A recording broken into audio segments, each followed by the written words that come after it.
Buenas y bienvenidos de nuevo a Set Goal Televisión, tu canal de opinión deportiva. Y hoy en Set Goal Televisión, psicología deportiva. It's all about humanity.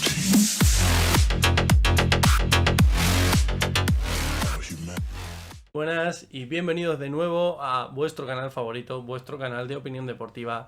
Hoy en Set Goal Televisión traemos psicología deportiva de la mano de nuestro protagonista de hoy, Rafael Mateos. Amigo personal mío desde hace muchos años, psicólogo deportivo, ha fundado una empresa junto con otros socios, Train Your Mind se llama la empresa. Os dejaremos las redes sociales de la Train Your Mind, tanto como la suya, en la descripción del vídeo para que la podáis ver y echarle un ojo.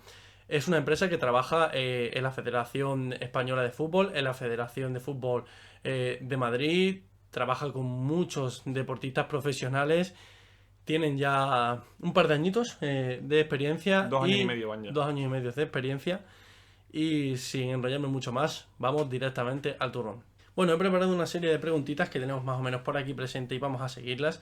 Estas preguntas creo que van a ser bastante interesantes y os van a gustar. Y vamos a ir directamente con la primera. La primera pregunta es, Rafa, que quiero que me cuentes, nos cuentes ejemplos de jugadores que trabajen con psicólogos deportivos. Buena pregunta. La verdad que te lo decía antes, si me haces esta pregunta hace 15 años, te hubiera respondido que me cuesta encontrar ejemplos. En 2020, por suerte, es raro encontrar deportistas de élite, de alto rendimiento, que no hayan trabajado ya con psicólogos deportivos. Porque, por ejemplo, en deportes grupales como el fútbol o el baloncesto, es común que exista un psicólogo dentro de cada equipo. Entonces, aunque no esté contigo solo, a nivel individual, está con el equipo y normalmente trabajan también con los deportistas. Entonces, ya te digo que es difícil encontrar ejemplos de deportistas que no hayan trabajado con psicólogos. Pero bueno, hay muchos casos muy sonados. Por ejemplo, quizá hay mucha gente que no lo sabe, pero para la historia del fútbol español hay un psicólogo que tiene un papel fundamental. Porque Andrés Iniesta, en el año 2009, es decir, el previo al Mundial, pasa un año muy muy complicado a nivel psicológico porque tiene la pérdida de su amigo Jarque, atraviesa muchas lesiones musculares seguidas, que eso a nivel psicológico te mata. Y él, previo al Mundial, los meses antes, hace un trabajo espectacular con un psicólogo y todos sabemos cómo acaba la historia. Andrés Iniesta llega a un nivel de forma y de solidez mental, entre comillas, al Mundial que nos acaba dando la victoria. O sea que podríamos decir que en el deporte profesional la figura del psicólogo deportivo está bastante expandida. Está muy asentada y en muchos deportes, porque por ejemplo en deportes individuales como el tenis, que tú sabes que la psicología es fundamental. Bueno. Medvedev hace unos años era un tenista en sus inicios que destacaba porque era muy bueno, pero tenía muchas lagunas a nivel psicológico, se iba de los partidos, se frustraba y a día de hoy es de los tenistas más sólidos. Le llaman el robot humano. Eso es, te lo devuelve todo y en los momentos de presión tiene un rendimiento altísimo. Y es un deportista que ha reconocido que ha entrenado mucho psicológicamente. Que eso uno no nace siendo un crack a nivel psicológico, eso se entrena. Perfecto. Bueno, dando esta pregunta anterior por contestada, vamos a ir a otra pregunta que creo que también va a ser muy interesante y va a acercar un poquito más la figura del psicólogo deportivo a nuestros espectadores de hoy, que es la demanda más frecuente a lo que os enfrentáis los psicólogos deportivos. Vale, aquí habría que hacer una diferencia porque nosotros trabajamos a nivel de formación con niños y niñas pequeñitos que se están iniciando en el deporte y luego trabajamos en alto rendimiento. En alto rendimiento la demanda más frecuente hay muchos tipos, ¿no? Al final, cómo gestionar mejor mis emociones en competición. Por ejemplo, ahora se me ocurre, nosotros hemos trabajado mucho en los eSports, en el español estuvimos trabajando algún tiempo y eran chicos de 15 y 16 años que estaban totalmente expuestos en redes sociales, que después de cada partida recibían muchísimos insultos en sus redes y eso gestionarlo para un chico que es un adolescente es muy muy difícil. También eran personas que ganaban una gran cantidad de dinero en esas edades y tampoco es fácil aceptar eso, ni para ellos ni para su familia, entonces es algo complicado. Luego, en casos, por ejemplo, con tenistas, la tolerancia al error, porque el tenis es un deporte con muchos errores. Hay constante error. Eso es, en el que la responsabilidad es exclusivamente tuya, porque al final en un deporte de equipo la responsabilidad se diluye más, pero en el tenis eres tú.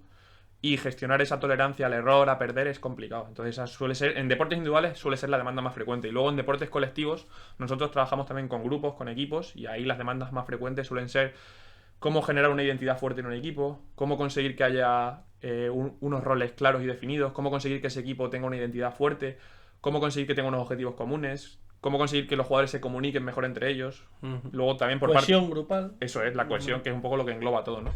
Luego los entrenadores, nos llegan demandas de entrenadores, cómo pueden ellos a través de su mensaje ser más persuasivos, convencer mejor a un jugador. Suelen ser las demandas más frecuentes. Bueno, hilando un poco de la pregunta anterior, quiero que me digas también el caso más complicado que tú, como psicólogo deportivo, te has enfrentado, por qué y cómo se solucionó. Yo te diría uno que hemos tenido hace relativamente poco en la empresa, en Team, y es, tú lo sabes bien, cuando en tenis pasas sobre todo en deportes individuales, cuando pasas de la etapa junior a la etapa senior, es un momento muy difícil. Salto complicado. Porque en junior, y nos ha pasado con tenistas, chicos y chicas con los que hemos trabajado, que en junior están acostumbrados a ganar muchos partidos, son muy superiores a sus rivales, y en la etapa senior cambia mucho la película. La bola te empieza a venir con más peso, empiezas a perder partidos, empiezas a tener más errores, y hacer ese cambio suele ser difícil. Añádele también que es un deporte individual en el que la responsabilidad es exclusivamente tuya. Tienes un montón de patrocinadores que te ponen unos objetivos difíciles de alcanzar, que te pagan por esos objetivos y si no los alcanzas vas a tener problemas económicos, no solo tú, sino tu familia, que depende de ti en muchos casos. Y esos suelen ser, en mi opinión, las demandas más complicadas, porque el nivel de exigencia y de presión para personas de 17, 18, 19 años es muy, muy alto. Bueno, vamos a pasar a una pregunta que va a gustar bastante al espectador. Creo que va a acercar también mucho la figura del psicólogo deportivo hacia la gente que nos va a estar viendo tras la pantalla.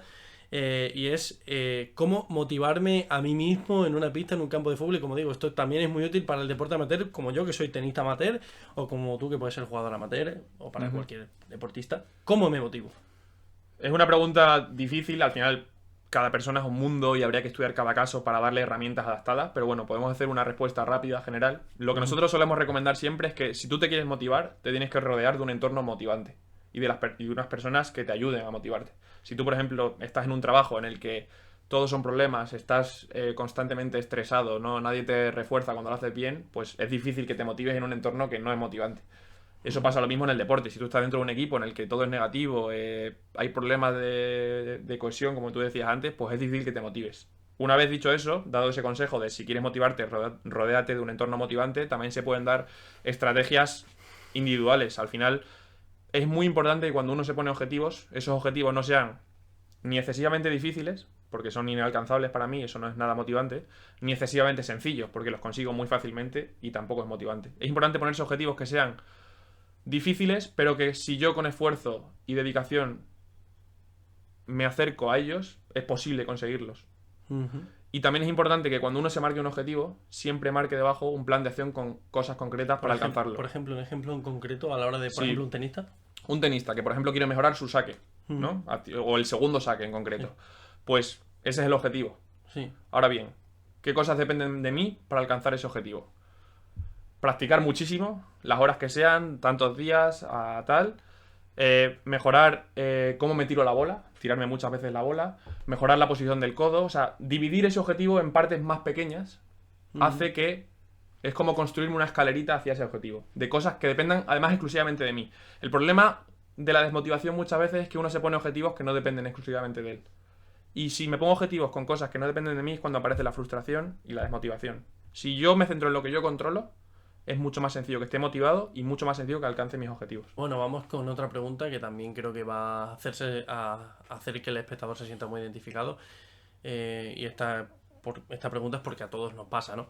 ¿Es normal frustrarse dentro de la pista, dentro del campo de fútbol? ¿Y es tan malo como lo pintan?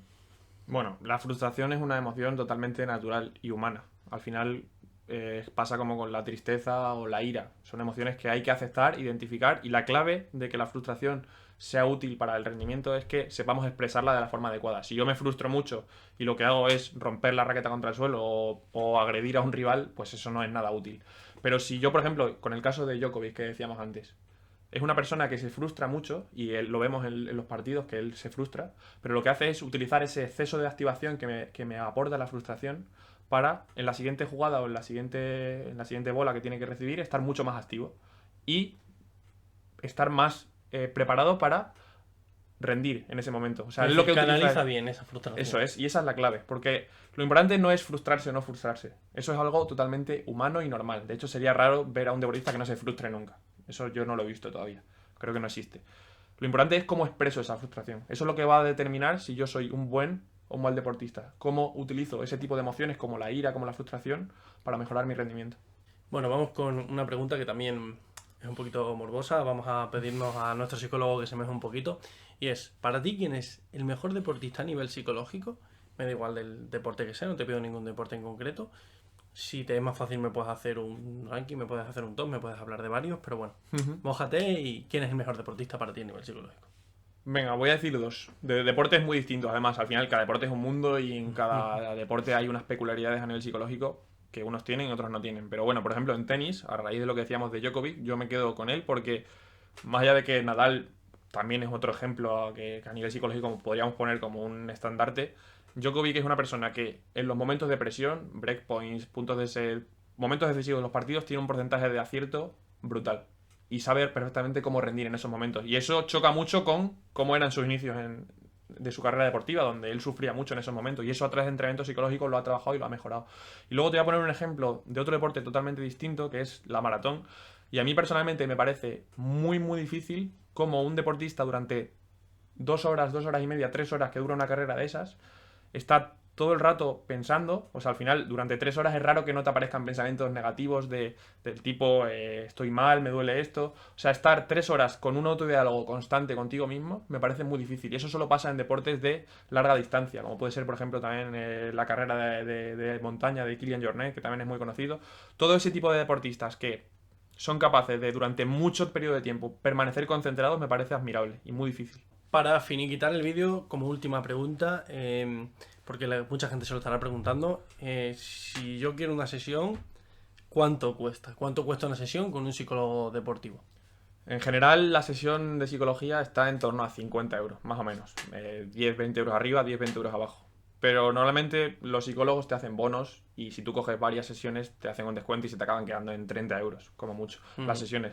Lo que pasa es que, lo que hay que decirle a la gente que te ve es que la sesión no es solo el momento en el que estás allí con el psicólogo. Previo a la sesión, tú también estás pagando un trabajo en el que antes de la sesión te mandan tareas y ejercicios para hacer y después de la sesión se te hace un seguimiento de cómo... Es decir, que el trabajo no queda ahí. No, o sea, no es solo la hora que estás con el psicólogo, hay un previo y luego un seguimiento de cómo está funcionando, de si hay que retocar alguna cosilla, o sea que el trabajo siempre se alarga mucho.